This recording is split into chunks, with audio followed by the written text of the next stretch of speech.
Watch this video before the day of judgment. क्या आप लोग जानते हैं कि क़यामत आपके लिए दूसरे लोगों से ज़्यादा सख्त क्यों होगी? अगर आप नहीं जानते तो वीडियो में आगे चलकर आपको इसके बारे में पता चल जाएगा कि आपको दूसरे लोगों से ज़्यादा मार क्यों पड़ने वाली है अदालत के दिन, जजमेंट के दिन।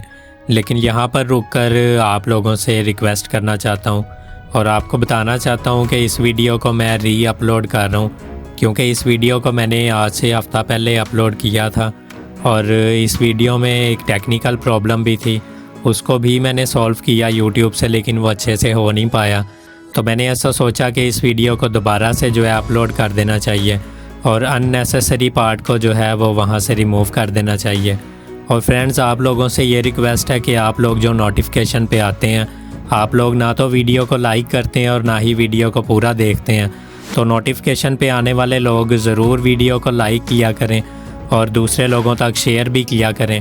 तो आइए आज इस अदालत के कड़वे सच को जानने की कोशिश करते हैं कि जिसे कि बहुत से मसीह बहन भाई सुनना ही नहीं चाहते और वो वीडियोस को छोड़कर चले जाते हैं। लेकिन जो खुदावंद यीशु मसीह के सच्चे मानने वाले हैं, जो कि अदालत के लिए अपने आप को तैयार करना चाहते हैं, उनसे मैं उम्मीद करूंगा कि वो इस वीडियो को पूरा देखेंगे और बड़े ध्यान से और बड़े गौर से देखेंगे। दोस्तों, इन वीडियो से आपकी आखिरत संवर सकती है, तो मैं फिर रिक्वेस्ट करूंगा कि वीडियोस को पूरा देखा करें। तो आइए आज आपको अदालत का एक ऐसा कड़वा सच बताता हूं जिसे कि शायद बहुत से मसीह बहन भाई आज सुनना ही नहीं चाहते। क्या आप लोग जानते हैं कि क़यामत आपके लिए दूसरे लोगों से ज़्यादा सख्त क्यों होगी? जब भी कोई बात क़यामत को लेकर हो तो ये हमेशा डरा देने वाली होती है, और ये और भी खौफनाक तो उस वक्त हो जाता है जब हमें पता चलता है कि क़यामत का दिन हमारे ऊपर दूसरे लोगों से ज़्यादा मुश्किल होगा।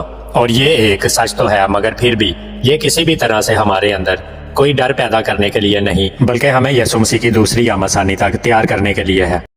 For unto whom soever much is given, यानी कि जिसे बहुत दिया गया, of him shall be much required, उससे वापस भी ज़्यादा ही तलब किया जाएगा।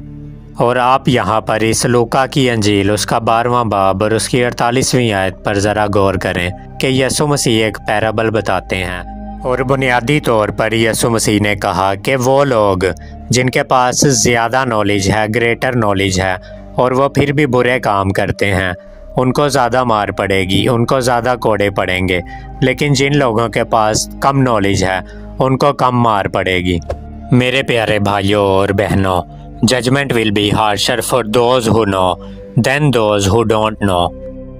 मुकद्दस लूका की अंजील उसका 12वां बाब उसकी 35वीं आयत से लेकर 48वीं आयत में लिखा है, तुम्हारी कमरें बंधी रहें और तुम्हारे चिराग जलते रहें, और तुम उन आदमियों की मानिंद बनो जो अपने मालिक की राह देखते हों कि वो शादी में से कब लौटेगा, ताकि जब वो आकर दरवाज़ा खटखटाए तो फौरन उसके वास्ते खोल दें। दोस्तों, आज मैं चाहता हूँ कि आप खुदा के कलाम के ऊपर, इस बाइबल मुकद्दस की वर्सिस के ऊपर गौर करें कि वो नौकर जिसने अपने मालिक की मर्जी जान ली एंड प्रिपेयर नॉट हिमसेल्फ, और उसके लिए तैयारी ना की, neither did according to his will, ना ही उसकी मर्जी के मुताबिक अमल किया, shall be beaten with many stripes, उसे बहुत मार पड़ेगी, उसे बहुत ज्यादा कोड़े पड़ेंगे।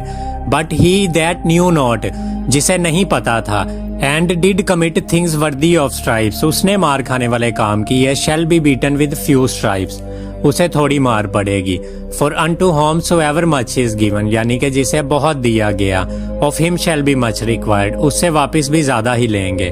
दोस्तों, आज जिस दौर के अंदर हम लोग अपनी जिंदगी को गुजार रहे हैं, हमें बहुत ही ज्यादा दिया गया। आज हमारे पास ये एबिलिटी है कि हम बाइबल की एक वर्स को यूट्यूब के ऊपर जब टाइप करते हैं तो उस एक वर्स से रिलेटेड हमारे पास हज़ारों घंटों की जो वीडियोस हैं वो यूट्यूब के ऊपर आ जाती हैं उसी एक वर्स को लेकर। तो दोस्तों, एज अ होल जो जर्नल नॉलेज है वर्ड ऑफ गॉड का, वो आज दुनिया के हाईएस्ट पॉइंट के ऊपर जाकर पहुंच गया है, खड़ा हो गया है। दोस्तों, क्या आप इसे समझ पा रहे हैं? डू यू अंडरस्टैंड दैट कि जिसे बहुत दिया गया, for unto home so ever much is given, of him shall be much required, उससे वापस भी ज़्यादा ही लिया जाएगा।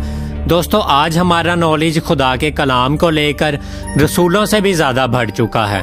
रसूलों ने तो सिर्फ खुदा के कलाम के कुछ सेक्शंस को लिखा था, कुछ हिस्सों को लिखा था, लेकिन हमारे पास खुदा के कलाम की कंप्लीट एक्सेस है।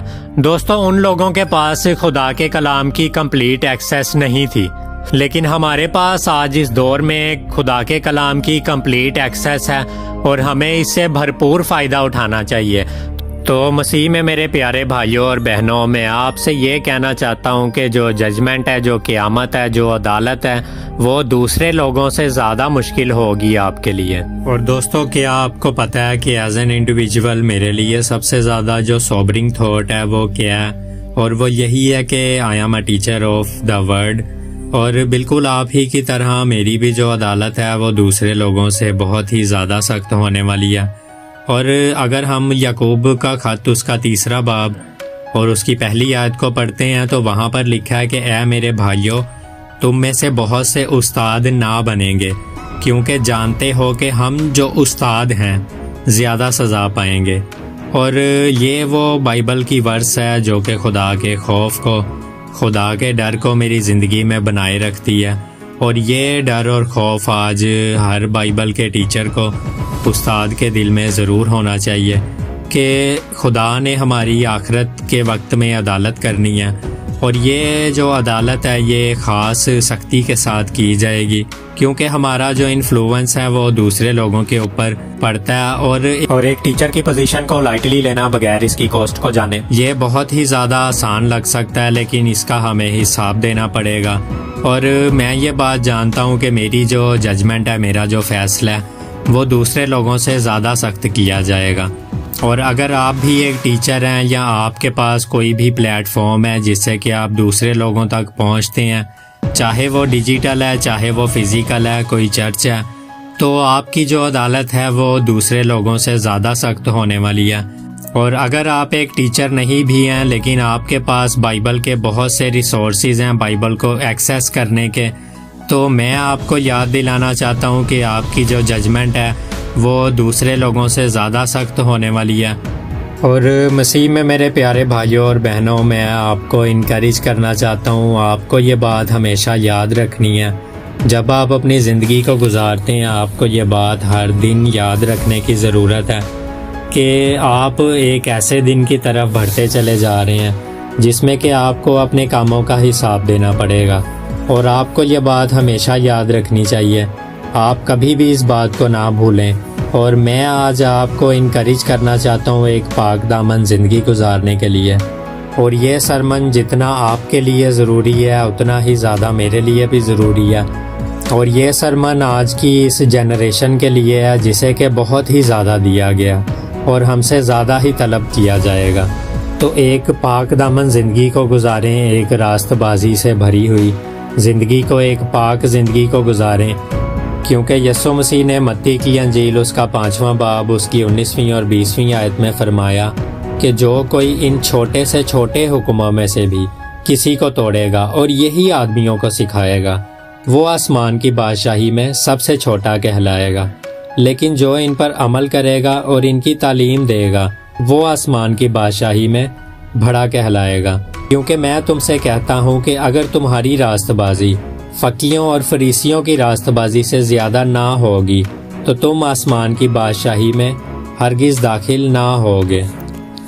और दोस्तों मैं आज यहाँ पर आपको रिमाइंड करवाने के लिए हूँ, और ना ही सिर्फ आपको रिमाइंड करवाने के लिए बल्कि आपको इनकरेज करने के लिए भी कि आप एक पाक दामन ज़िंदगी को गुजारें, एक होली लाइफ को स्पेंड करें।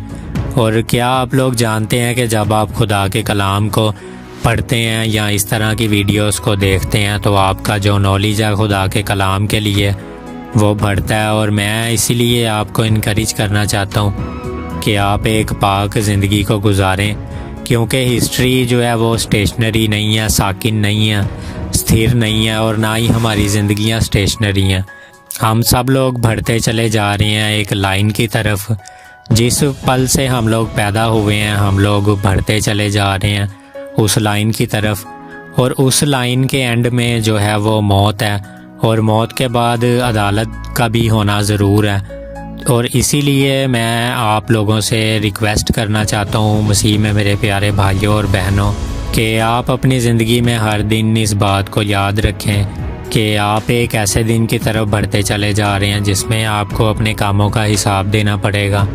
और जब आप ऐसा करेंगे तो आप पाएंगे कि आप गुनाह को छोड़ देंगे, आप नाराज़गी को छोड़ देंगे, इम्प्योरिटी को छोड़ देंगे, अडल्ट्री को छोड़ देंगे, आप लस्ट को छोड़ते हुए अपने आप को देखेंगे